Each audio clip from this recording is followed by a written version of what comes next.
आप ठाकुर जी को सोने का छत्र अर्पित करते हो ताकि भगवान प्रसन्न हो जाएं, लेकिन भगवान लक्ष्मीपति हैं, उनको सोने की क्या आवश्यकता।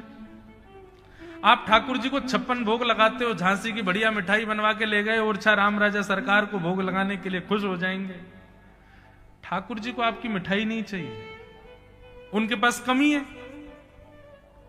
हम कितने भी साधन ठाकुर जी को अर्पित कर दें, साधन से कभी भी ठाकुर जी नहीं रीझते, ठाकुर जी भाव से रीझते हैं। एक उत्तर प्रदेश में एक स्थान है संडीला, तो संडीला के एक व्यक्ति थे, उनका नाम था सूरध्वज जी। क्या नाम था? सूरध्वज।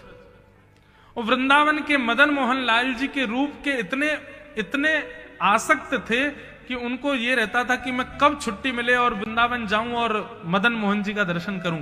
आजकल मदन मोहन लाल जी जब करौली राजस्थान में विराजते हैं। बहुत सावधानी से सुनना, सब लोग इधर देखो, बहुत सुंदर भाग है। तो सूरध्वज जी वृंदावन तो नहीं जा पा रहे थे, बहुत व्यस्त थे, एक राजा के यहां कुछ कार्य करते थे। तो उन्होंने क्या किया, एक दिन वो बाजार में घूम रहे थे तो ताजा ताजा गुड़ आया दुकानों पर, और गुड़ देख करके महाराज सूरध्वज जी के मन में आया कि ये गुड़ मेरे मदन मोहन लाल जी को पहुंचना चाहिए सेवा में वृंदावन। तो उन्होंने जाकर के और दुकानदारों से कहा, भैया ये कितना गुड़ है? बोले इतना है। बोले एक काम करिए ना, मैं एक तांगे वाले से बात कर लेता हूं, आप सारा गुड़ रखवा करके वृंदावन भिजवा दो। दुकानदार बोले भैया भिजवा तो देंगे, इतना रुपया लगेगा? बोले उसकी चिंता नहीं है। बोले इतना रुपया तांगा वाला ले लेगा? बोले उसकी भी चिंता नहीं है, आप बस गुड़ भिजवा दो। दुकानदार ने कहा, देखिए भगवान मैं भिजवा तो दूंगा, लेकिन मेरी एक जिज्ञासा है। बोले क्या?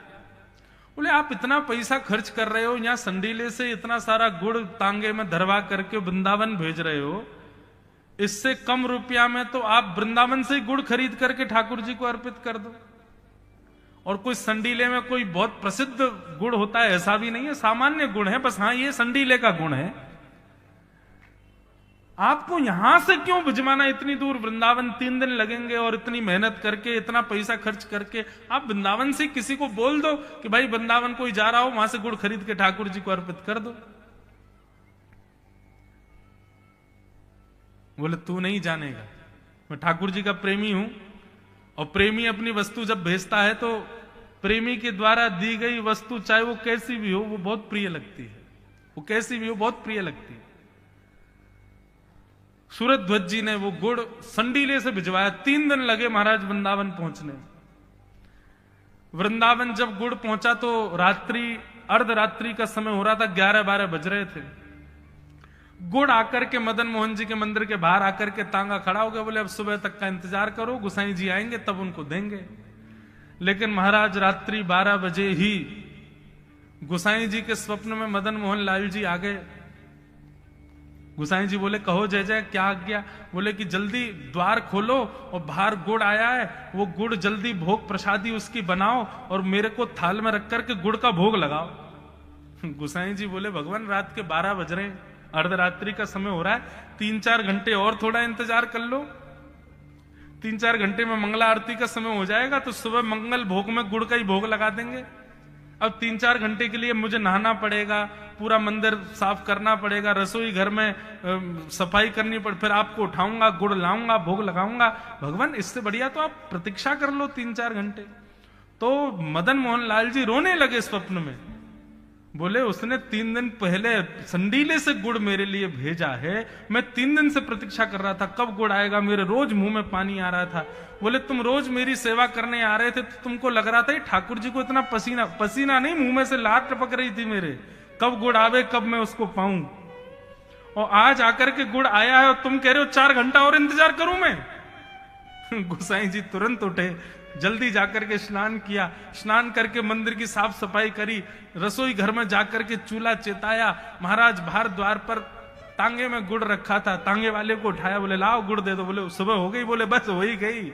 लाल जी भूखे बैठे भीतर, तुरंत गुड़ लेकर के गए, बढ़िया खीर बनाई, उसमें गुड़ डाला और जब मदन मोहन लाल जी को अर्पित किए, गोसाई जी के नेत्र सजल हो गए। बोले क्यों? बोले खीर ठाकुर जी के आगे रखने के बाद पर्दा लगाया था, लेकिन पर्दा जैसे उठा करके देखा तो पूरे मुंह पर खीर लगी भाई श्री मदन मोहन लाल जी। इतने आसक्त, इतने आनंद। आपकी सामग्री कैसी है ये विशेष बात नहीं, आपका उस सामग्री को देने में भाव कैसा है ये विशेष। भाव। आपके द्वारा दी गई, प्रस्तुत की गई वस्तु कितनी मूल्यवान है, कितनी सुंदर है, ये जरूरी नहीं है, उस वस्तु में भाव कितना है।